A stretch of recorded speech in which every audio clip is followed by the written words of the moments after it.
like you are pulling out the one-liners today, buddy. And I can't say anything inappropriate or stupid before we record. All right, welcome Mountaineer Kingdom Dude Talk, real men, manly talk. Today we have a first-timer. First-timer. Feels weird. And he's already said more than Jared. Yes. Where do you go from there? All right, we have Jared number 2. Yes. I hope that gets really confusing. Thanks for coming on. Yeah. This was kind of spur of the moment. Yeah. But we're gonna get something going. So we're on our own little life group. Probably shouldn't have said that. It's top secret. And off the books. We're off the books. And we've been doing this for a while, and we finally was able to get you on. So thanks for coming on. Yeah. And I've already learned a few interesting things just from this 2 minutes you were sitting down here. Name of your company you work for now? Tethrd. And you've been there for how long? 5 years now. Enjoy it? Very much. So what's your level up there with Tethrd? I'm kind of one of the founders of Tethrd. And if you don't know what Tethrd is, we're a hunting-based company. We sell products for bow hunting, basically. That's the simplest way I could put it. We sell specialized gear for bow hunting. But yeah, I've been doing it for 5 years. I helped kind of launch the company, and it's taken off. We've done really well. We're kind of at the top of our little niche group of what we do. So it's very cool. I get to meet a lot of different people. We'll get to travel. Yeah, it's a really cool gig.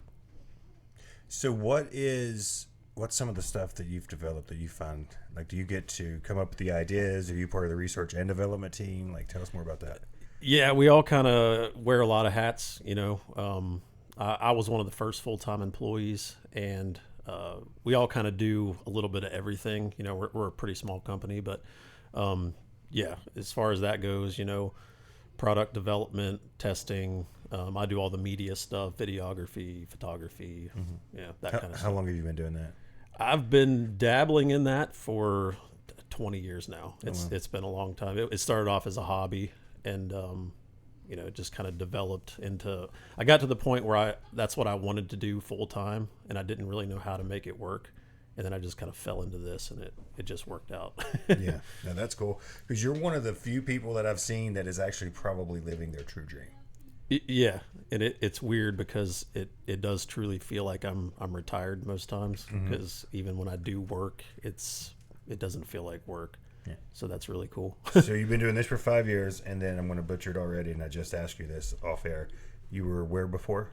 So the company I work for was called Azimuth Inc., and it's a local small company here. We did government contract work for the military. So I was like more or less a technician for like 14 years. So building cable assemblies, circuit boards, stuff like that. So pretty boring stuff. I mean, it was cool, but you know, nothing super exciting.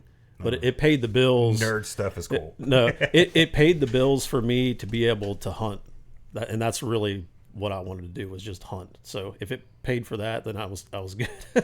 And you've always been into outdoors and hunting and fishing and yeah. I mean, my dad brought me up, you know, when I was just barely big enough to walk. I mean, it's what I've always wanted to do. It's what I've been most passionate about, I guess I could say. Wow.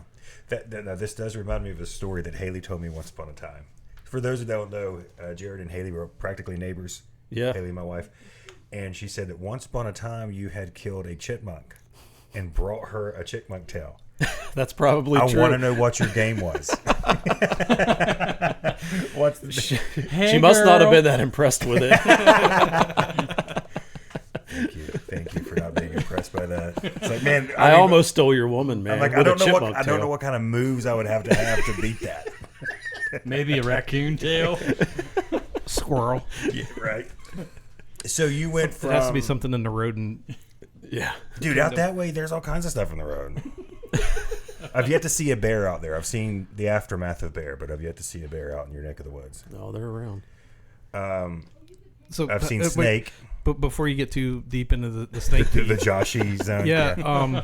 Can you describe aftermath of a bear? So Haley's family has this big blackberry bush, and it grows on the corner of their one of the fields for generations, and it was just destroyed part of the building was, I mean, stuff's turned over, fences are down, and it's like, man, I mean, deer's not going to do that, but it was impressive. Yeah. Could be an angry deer. I'm sorry, you have to go to the restroom. So straight from high school into Azimuth, you did that for 14, 15 years? 14 years, yep.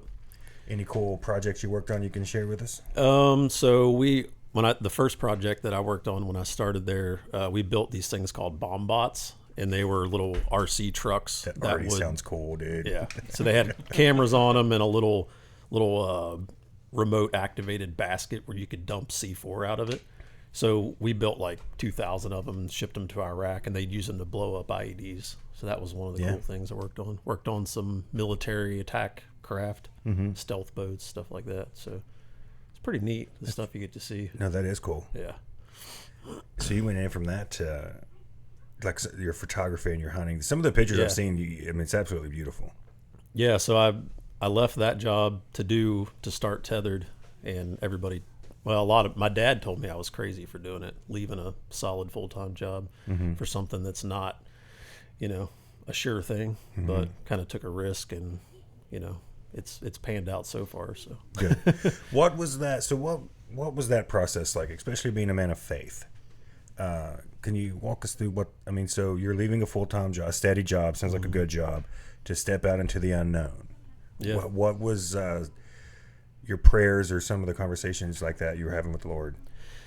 Yeah, I mean, I always, it was based more or less on me like feeling peace about it, and I knew that I had that feeling, that it was going to be fine. It would work out, and just praying for guidance on whether or not I should do it. And Amanda was actually a big part of that and kind of pushing me to doing that, and and that alone kind of told me that it was the right way to go. But yeah, I just always had kind of peace about it, and I knew it would work out. And that's awesome. Yeah, that's really cool. I mean, it's a simple answer, right? But I mean, and sometimes those are the right ones, right? Yeah. So you get to travel a lot. What's some of your favorite places you've been able to travel to? So oddly enough, California has been one of my favorite places. It has such a big misconception about it. You hear a lot of bad things about California, and I guess it's the one guy that I hunt with out there, his name's Francisco, and he's a man of faith as well, and his whole family is. And I think going out and hanging out with his family is probably part of the reason why I like it so much. But no, California is just absolutely beautiful. It's become one of my favorite places to go, just because it's so different than here, and I don't know if any of you guys ever been to California, or at least the northern part. That's where I've been going. There's two separate Californias. There's there SoCal, is. and then there's the rest of the state. Yeah, yeah. So all my experience is Northern California, but yeah, it's definitely become. I mean, I've traveled to a lot of different places now, but you find good people wherever you go. You know what I mean? Not all these places that have these stigmas about them are bad. So that's what I find pretty cool. The few places I've been to, I'll never forget the one when I tell them I'm from West Virginia, and it's always the two jokes. Oh, how far from Richmond are you? And it's like, well, I need to punch you now. And the first time I visited Florida, I was still in high school, and I went down on a school trip, and I told them I'm from West Virginia, and they literally looked down at my feet to see if I was wearing shoes.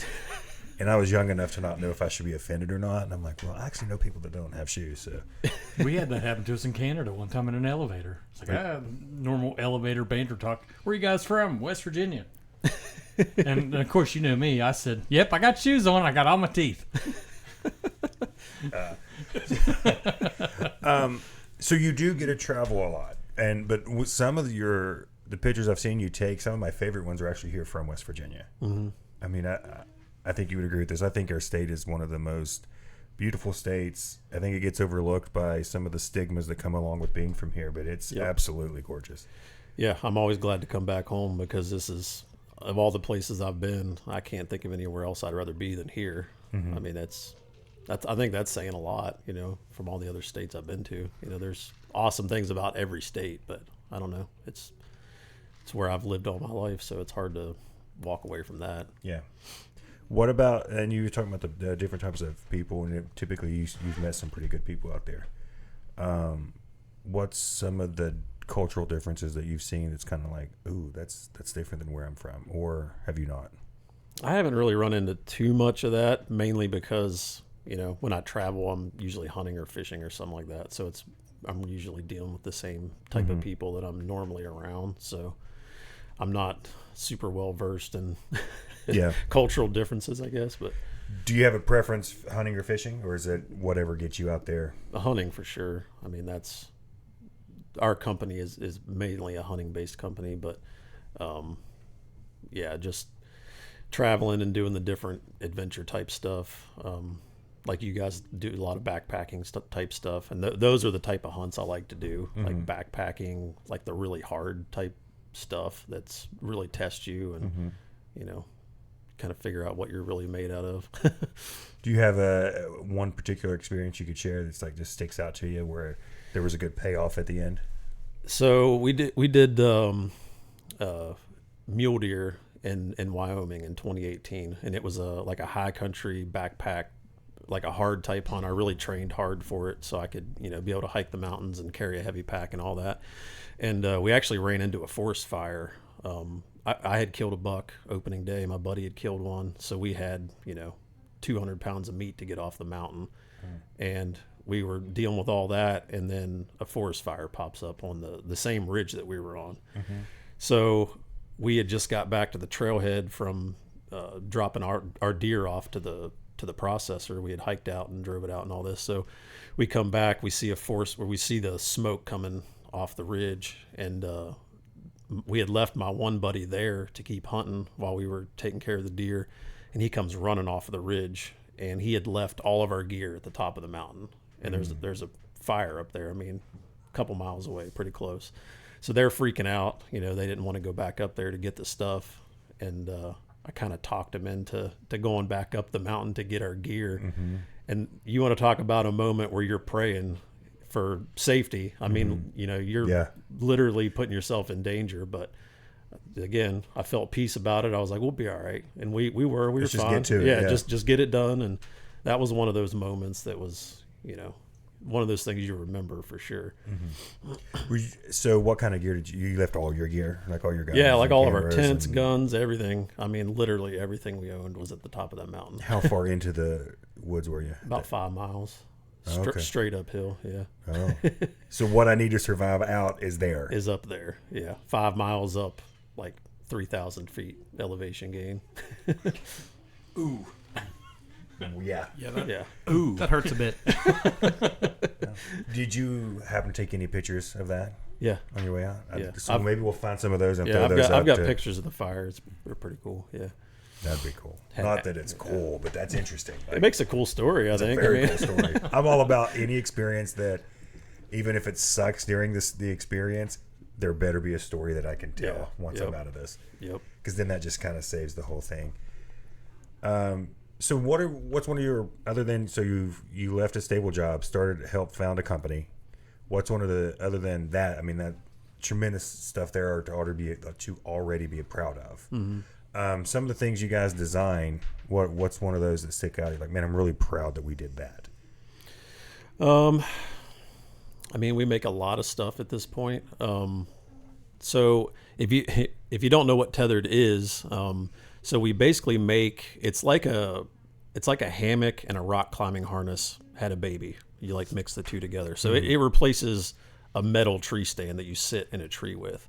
So it's kind of like that ultralight mentality, like kind of backpacking mentality. So the stuff we make is really lightweight, really high speed type stuff. And the stuff we wanted to use wasn't on the market. It just didn't exist. So we kind of had to come up with what we wanted to use. And the goal really was to make enough money from it that we would have the gear that we wanted to use, that we wanted to make, and we could maybe go on a hunting trip or something like that. So we designed this tree saddle is what it's called. You basically, and we could put up pictures of it to show how it works. But the first one that we designed, it had never been done before. There was no company out there that made one like this one. It was the lightest one on the market. And when we launched, we'd initially, we wanted to sell like 200 of them. Mm-hmm. And I don't know how many we ended up selling, but it was many, many thousands past that. That's awesome. That's really cool. So, I mean, we've made a lot of different versions and iterations of that, but kind of that first one that launched the company and, it just exploded from there. So that's a really cool thing to be a part of. Not a whole lot of people get to experience something like that. No, I think that's awesome. Yeah. That would be a cool short maybe we could do, and if you wanted to demonstrate how to work it, and we'll plug it and throw it out there and let for sure. 50 people. Anything on the horizon that you guys want to do next? Or are you kind of just sitting and not coasting, but just pressing where you're already comfortable? Yeah, we're kind of starting to branch off into other aspects of hunting. Like this year we did a turkey vest with another big name in the industry. And so we're kind of branching off from the deer hunting side into the turkey hunting and maybe even the duck hunting realm and kind of just other little avenues. So we're kind of starting to blast a duck. I can't stand them. Ducks and geese. There's ponds on the property. It's like, another goose, whatever. Gaggle. Another thing that quacks. Yeah, just blast it. We got a few more minutes left, and just again, thanks for coming on. But I guess my last question, and we'll throw it out to these guys. Jared looks like he has a couple questions. Nope. Yes. So, duck or turkey hunting? What's your preference? turkey, 100%. I thought for sure you do. I'm not a duck hunter. No. I meant deer or turkey. Deer? I'm sorry. That's a hard one. So I'm glad I get to do both. I just told somebody this the other day. I was always a deer hunter that turkey hunted on the side, but I'm kind of swinging the other way now where I consider myself a pretty well-versed turkey hunter, but definitely if I had to pick one, man, it'd be really tough. Probably deer, but every year I get a little more into the turkey hunting side. Do you gun hunt with deer, or is it all strictly? Yeah, so you sure. do it all? Yeah. Okay. Yep. And then you have any stories of the big one that got away? Or, I mean, you kill a lot. Yeah. I mean, there's probably more that get away than I actually get.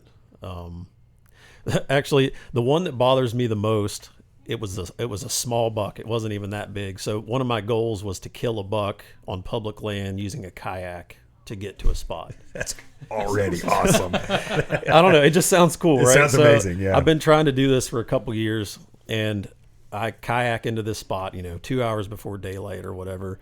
I kind of still hunt my way through this area that I'd scouted out, and there was a bunch of people hunting this particular piece of property, and they were all way up high on the ridge. So I kind of, used my brain a little bit, and I was like, well, if all these people are at the top of the ridge, these deer are going to get pushed down into this area. So I kind of figured out where they might have went to, and I'm working my way in there, and I spot this buck, and it's like a 6-point, like this big, like tiny, and I'm shaking more with this buck than any other big buck that I've killed. And I missed this thing at like 40 yards with a rifle, which is just awful. But that thing had me shook up so bad. Just, I don't know, for whatever reason, the circumstance. But it was, I don't know, that's one of the funnier ones that I could think of. But I can kind of get that because you're like, I set up a cool scene, a cool hunt. I'm kayaking. I'm doing all this. I got all this competition up here. And I'm shaking at Bambi. And I still haven't killed one that way. So. Yet. It'll happen. Yep. So I think you need to be the new resident of Bear Grylls. Yeah.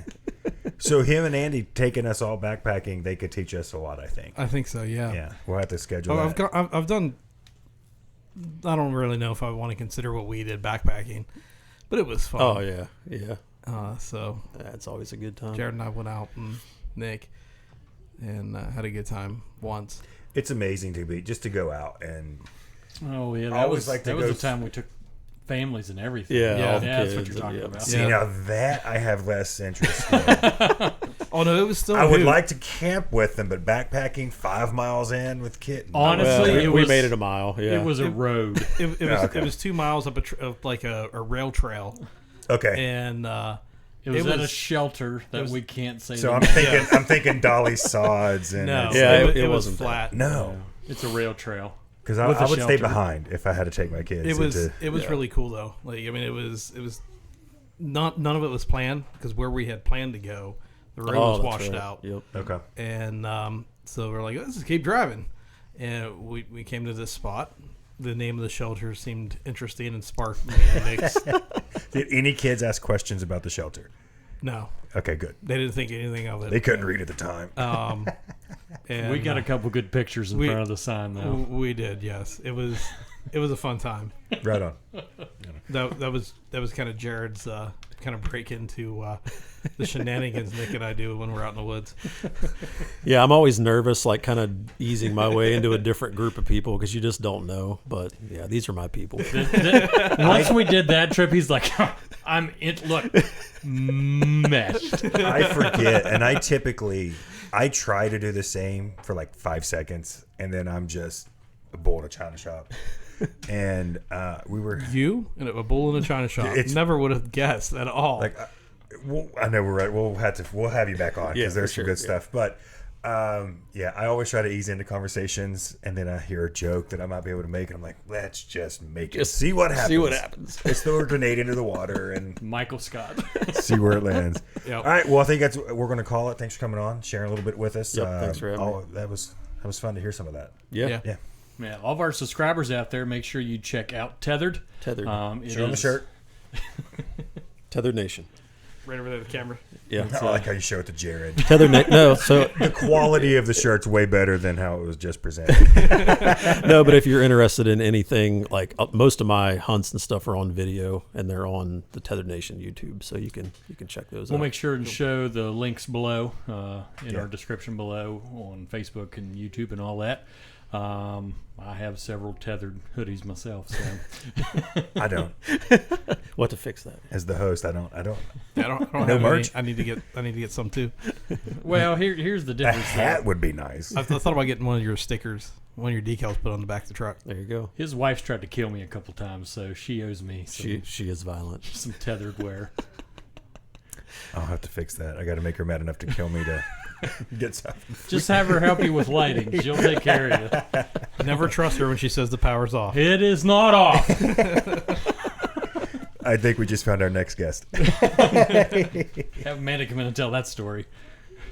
All right, let's wrap her up. Bud. So make sure you like and subscribe to stay up with all of our Dude Talk shenanigans. Visit our website at mkdudtalk.com. If you have any questions or comments, make sure to throw us an email at mkdudtalk@gmail.com. Make sure you go back and watch all of our previous episodes and podcasts to stay up with all the latest of Mountaineer Kingdom Dude Talk. And as always, we thank you for our very first special guest today. For those of you who don't know that, again, that is Jared from Tethrd Nation. He great friend of our little group here, but the first time we've actually got him to come on and be on our little show here. So we thank you, sir, and Thank you. make sure you subscribe and check out the links below to check out Tethrd. So for Mountaineer Kingdom Dude Talk, I'm Nick. This is the Yes Man Jared, our host Josh, and of course Tethrd Man Jared. I was thinking something similar, so I'm glad we were in sync. Yes. So thanks again, guys. Here we go.